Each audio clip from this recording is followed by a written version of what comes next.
how has the industry on the tech side evolved over a period of time, especially in Europe, as well as how are people perceiving this change, this transition, which is now becoming like a super high tech?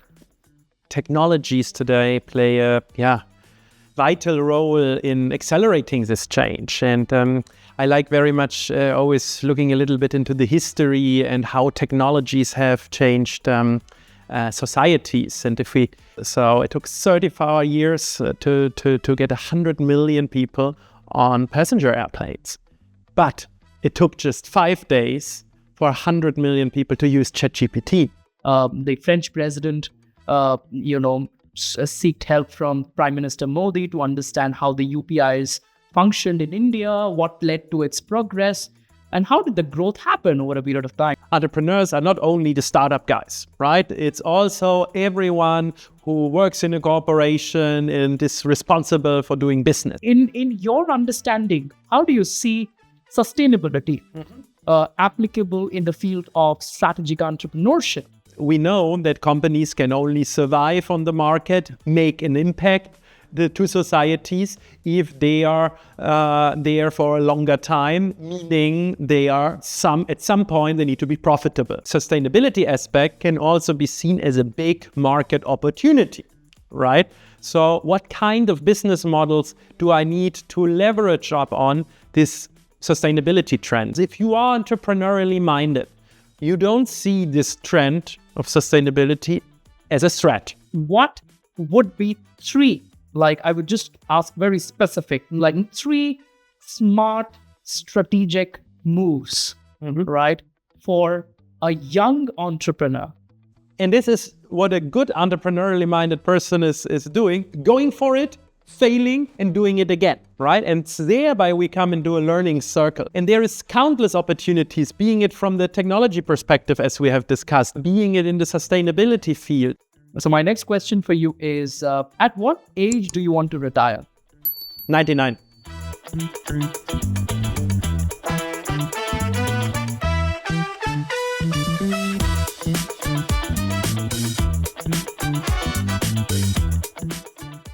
Hi, welcome to the second episode of the Global Business Dialogues, where we are featuring Professor Dominik Kanbach, full professor and chairholder of strategic entrepreneurship at HHL, Leipzig Graduate School of Management, and who is also the academic director of the digital space.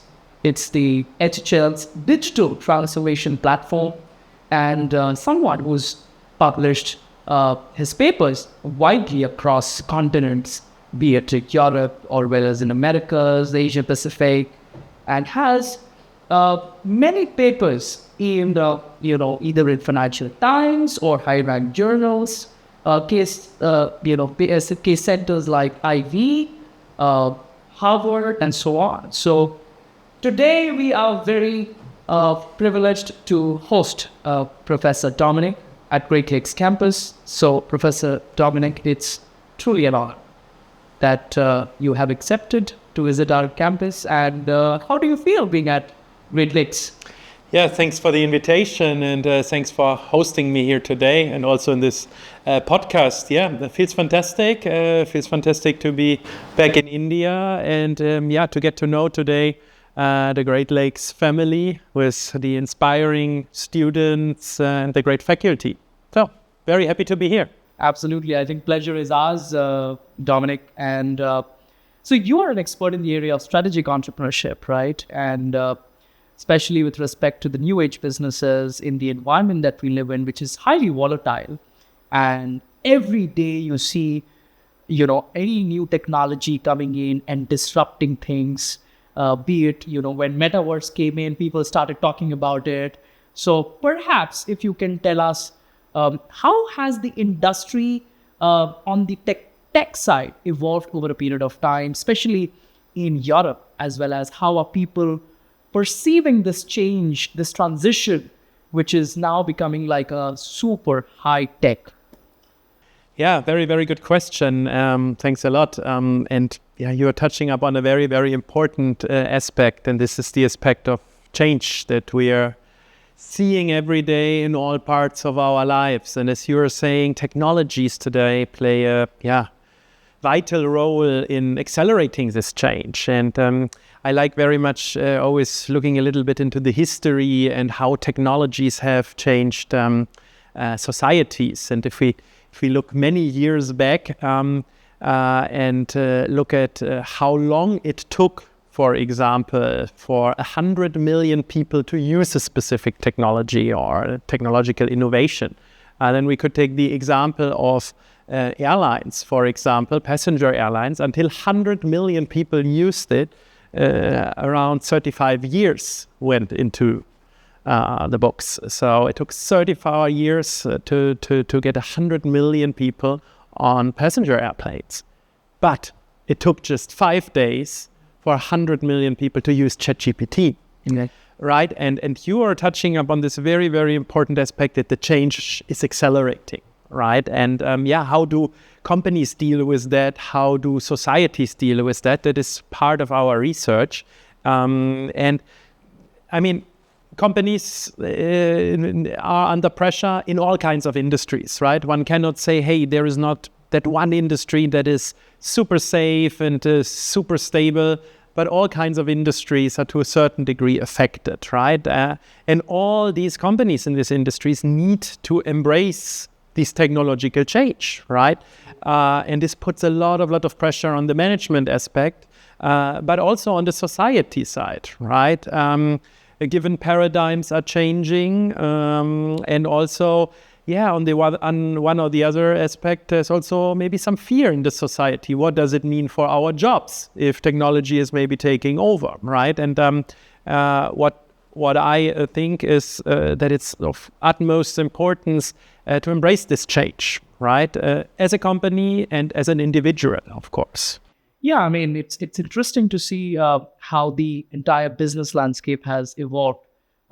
We are now in a digital-first economy. I mean, India, if you look at digitalization efforts, we have, in terms of our UPI payments, for example, we have started to, as a country, we have taken that lead in terms of, in fact, France as an economy has, the French president, seeked help from Prime Minister Modi to understand how the UPIs functioned in India, what led to its progress, and how did the growth happen over a period of time. If you look at the rural parts of India, the penetration of the digital technologies was not as much as what it is today, right? And if you look at the UPI payments today, if like you've been teaching in India for a couple of years now, and when you walk around the campuses, you have Google Pay, you have Paytm, and you're able to make Swift transactions.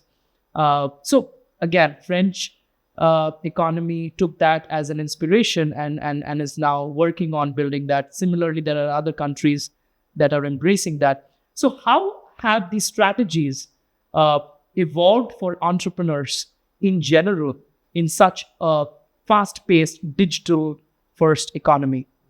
Yeah, that's a very good point. And the example of UPI payment in India is, of course, very, very impressive. And I think we in Europe can learn from this. And especially with payment, Europe has traditionally been more cash-based.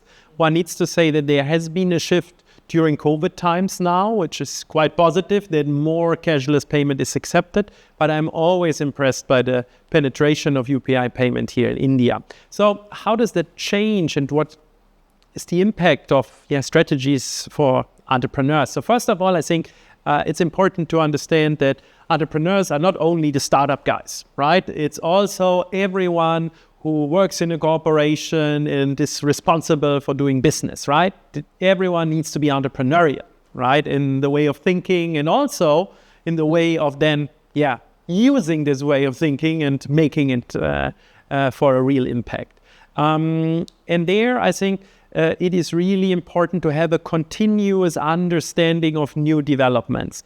Today, as an entrepreneurially minded person, you cannot afford to just say, now this metaverse comes up, then comes large language models like ChatGPT. I don't care about this, right? I do my business, right? This doesn't work anymore. That might have worked in specific industries 10, 20 years ago still, but today it just doesn't work, right? So that means, I would say, it puts an additional pressure, an additional responsibility on each and every entrepreneurially minded person to continuously understand what's going on, what are the new trends, and then also thinking the second step. So what does it mean for our business? What does it mean for my work? How can I use it for my work, right? I give you an example. We in research and also as university educators, of course, think a lot what happens with ChatGPT, right? Will we still be able to publish papers in the future? Do we still need to write papers or not? I think that's right? a good question. Right. And in my opinion is very, very clear.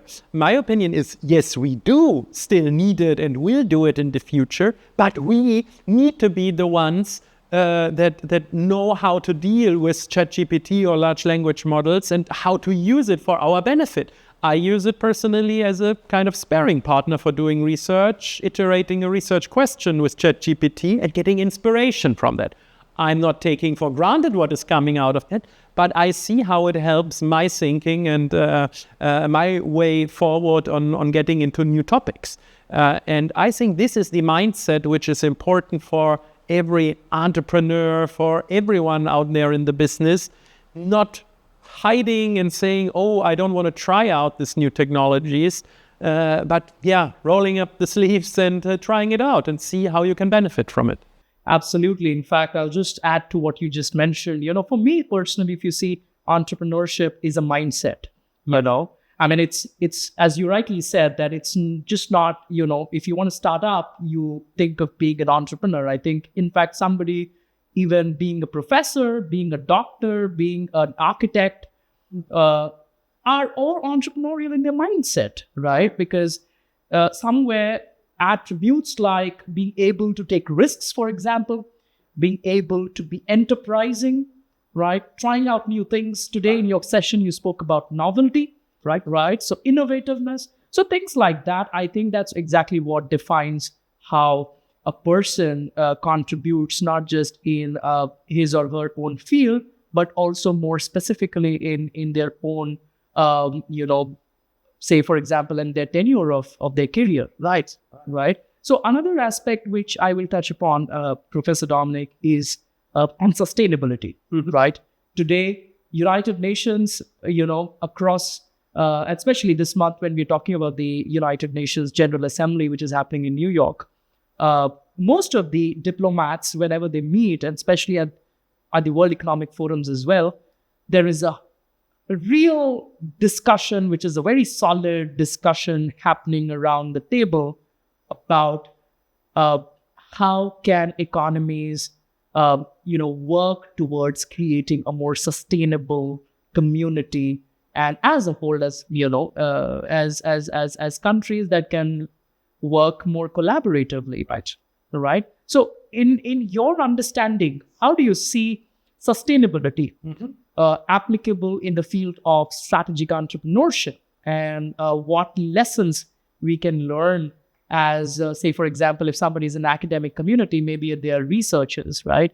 How can they involve sustainable aspects in their field of researches? Right. Yeah, I mean, sustainability is one of these big topics, right, that we cannot go around, right? And it's a topic that we all in all domains need to look into. And in strategic entrepreneurship, of course, we think in new business models, right? How do companies do their business, right? This is one of the aspects we deeply look into. And the topic of business model innovation, so how to come up with new or totally redefined business models, is very important. And putting this into the context of sustainability opens up many, many opportunities. Because, I mean, I'm a business guy, right? I'm a management researcher. I'm a scholar in this field. And I see the potential also from an economic perspective, right?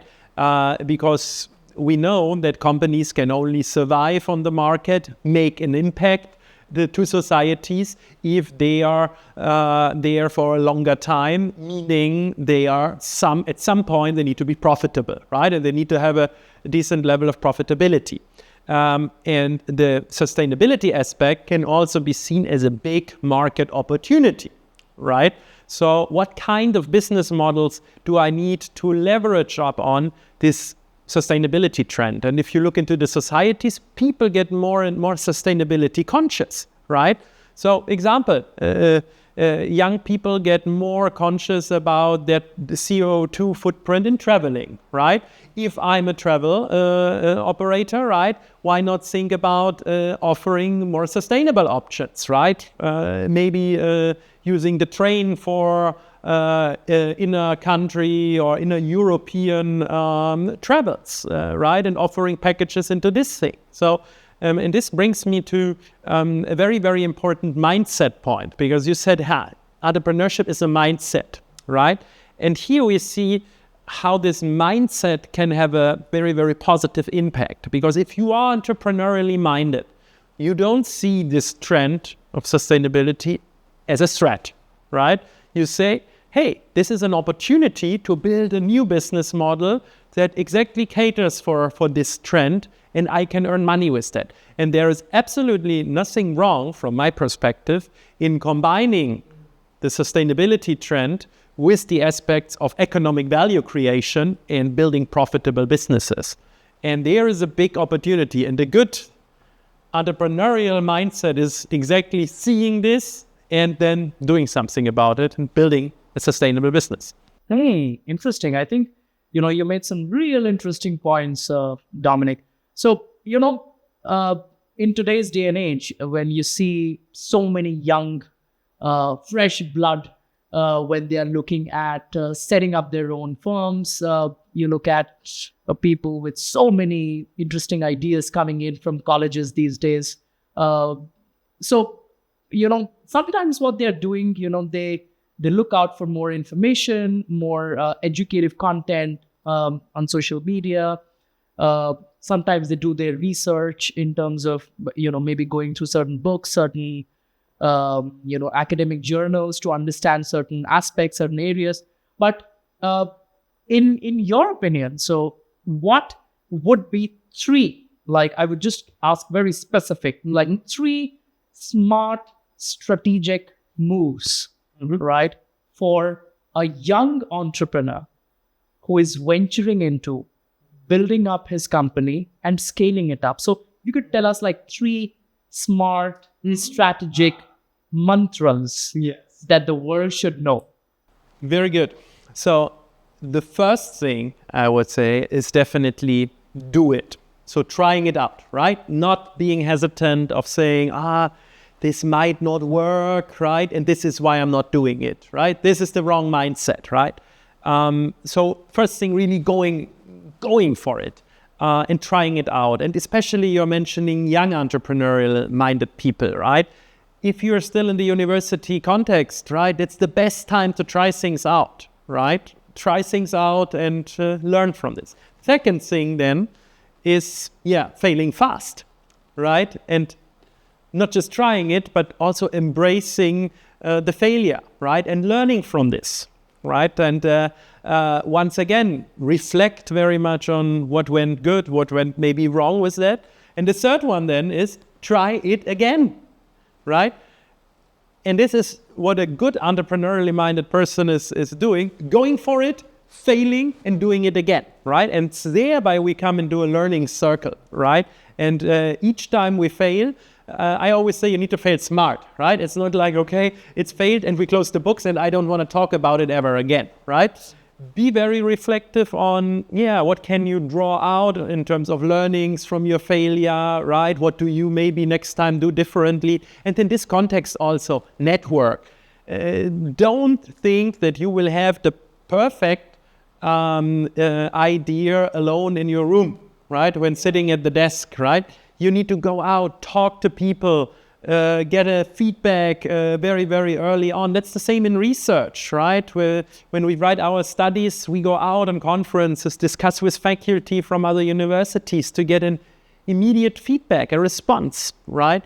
And having this mindset with this continuous 3 steps of trying it, failing, and trying it again, that is really something that I can just give everyone along the way. Wow. I mean, I think 3 takeaways today for the audience. I'm sure as would look plain and simple to hear, but I think it's more applicable in today's day and age when people will really take this advice and apply it by just doing things, not thinking too much about it. Failing fast, as you mentioned, if you're working on certain things, just if you are getting stuck somewhere, just think about how are you going to just get done with it and then move on to the next. Right. And I would also elaborate on this point and say the times have never been better to do something like this, right? Because the world is full of opportunities, right? If you're an entrepreneurial thinking person, you don't say, sustainability and the world is going down, right? You say, hey, there is a big challenge. Let's do something about it, right? Let's try something out. Let's fail. Let's try something else, right? Yeah, right. And there is countless opportunities, being it from the technology perspective, as we have discussed, being it in the sustainability field, right? So there are many, many developments on the global trend level which provide a fertile ground for fantastic business ideas, right? And so each and every young entrepreneurially minded person lives in a perfect time to go, right? And to do something about it. Yeah, absolutely. I think really enjoyed all of these insights, Dominik. I think we have really covered some of the essential elements, whether be it sustainability, you look at how things are evolving with respect to, technology in terms of strategies, and how entrepreneurship is not just being, venturing into a startup of your own, but it's overall mindset at the end of the day, right? So now we're done with the serious stuff, right? And it's time for some lighter conversations. Okay. Right. So, well, are you ready for a round of rapid fire questions? Ready when you are. Awesome. Well, so the first question for you, Dominik, is one word for India. Food. And why do you say so? Which food do you like the most? So, longer story. I really learned to love Indian food. And whenever I come back to India, I'm so happy to have the Indian food. And I like very much paneer. Wow. Paneer is something that I really fell in love with. Yeah. So the next time when you're going somewhere, maybe people should offer you paneer, more of paneer. Yeah, I hope in India only, because if you try it outside of India, it does not taste the same. So whenever I'm in India, I really love it. I tried it, of course, everywhere in the world, but it's not the 100% the same feeling. And you had paneer today. Yes, so Great Lakes did a real fantastic job on providing a nice paneer buffet. Great, awesome. So food, it is something that you cherish always when you go back to Europe about India. The next question for you is your favorite destination spot as a tourist, and sometimes that you always look forward to going to. Bangkok. Thailand. So the capital of Thailand. And I'll not ask the reason why. Yeah, okay. I was just elaborating on the reason. But it's a fascinating city. So, and it goes also very much in line with what we have discussed regarding technologies and entrepreneurship. I like the spirit very much in Southeast Asia. Growing economy, lots of digital startups coming up, a very young and vibrant city. And so whoever travels to Southeast Asia, I can recommend to take a couple of days in Bangkok. A fascinating city, but also sometimes very demanding for Germans, at least, with the climate, with the noise, with the bus industry. And the beaches that you get. Yes, not in Bangkok directly, but very, very close. So yes, you can just go around, explore the place, the islands. Right. Fiji Island. I think that's even more interesting. Right. Have you been to Pattaya by any chance? I haven't been to Pattaya, no, never. So I've been to Thailand countless times, but never been to Pattaya. Is it there on your bucket list? It's on the bucket list. Awesome. So my next question for you is, at what age do you want to retire? 99. Do you think you will be able to live at 99? I hope then that I have 20 years more than from 99. Wow. No. Well, I think, science may work out something, maybe because at the speed at which we are moving forward as countries, I think by the next 15, 20 years, you will be able to perhaps live for another, say, plus 20, plus 30. Right. I mean, science is one point, but of course I said 99 because statistically I won't live that long, right?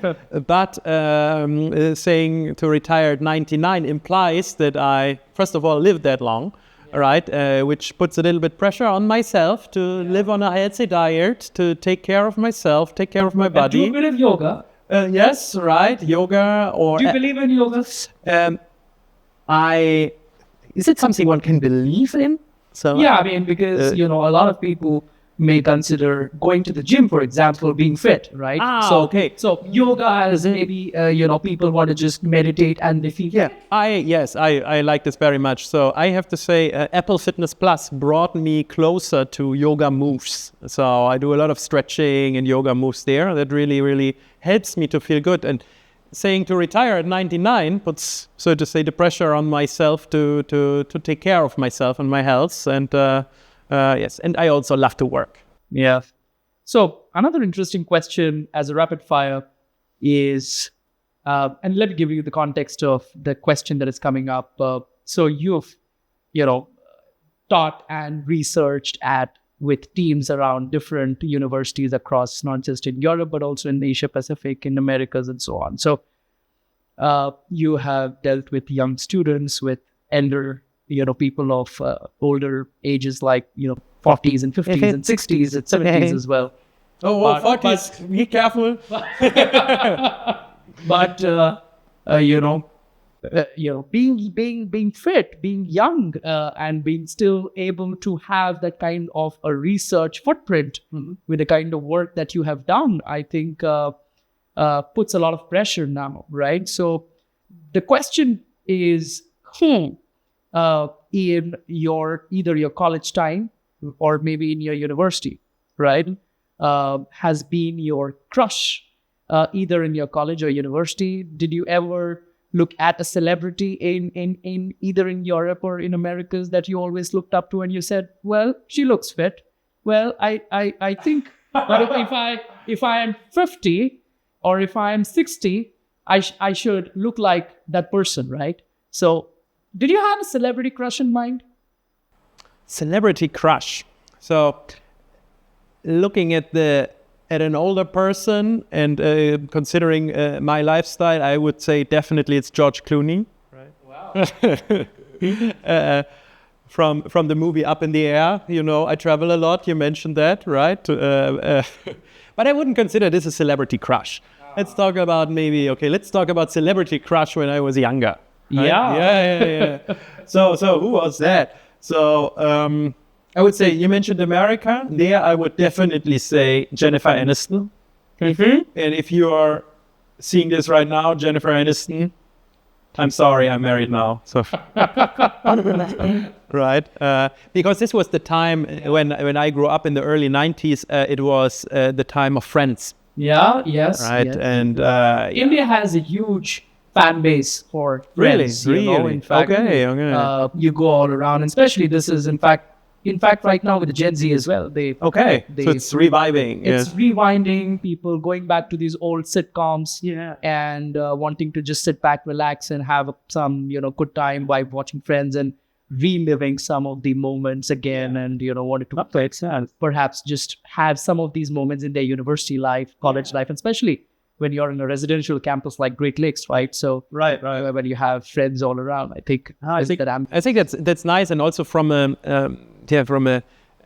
more, I wouldn't say scientific perspective, but also looking at the society. I mean, the sitcoms can also teach something about how was life back in these days, right? These were totally pre-digital times, right? And you see more in these episodes how people spend time together, right? I mean, today we cannot think of how do we get organized with our friends if we don't use WhatsApp, right? How do we meet someone without Google Maps, right? But when you look the old sitcoms, you realize, wow, it worked, right? And they had a good life in New York City there, right?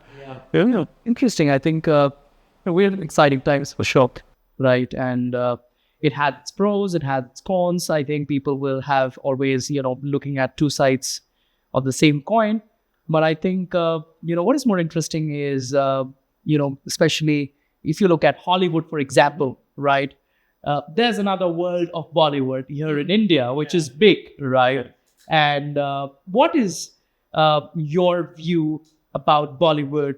Perhaps maybe just one word. Dancing. Wow. Or dancing and singing. So if it was two, right? I mean, this is what I associate with Bollywood movies, and that they are extremely long, right? Yes. Yeah. So the Hollywood is the 90 minutes, and the Bollywood is the more of 4 hours, right? Yes. Yes. But I think, times are changing. People have tried to, bring that time shorter, reflecting the web series these days. But it's more of, very, very impressive, the artistic performance. This is what I associate with Bollywood. Wow, interesting. So thank you very much, Dominik, for your time. And we really had a wonderful day hosting you at Great Lakes. And we wish you come back very soon on campus and engage in more conversations with students, with faculty, and we do some more interesting projects in the area of strategic entrepreneurship. Right. Thank you very much for the invitation. Yeah. And I'm looking very much forward to be back soon.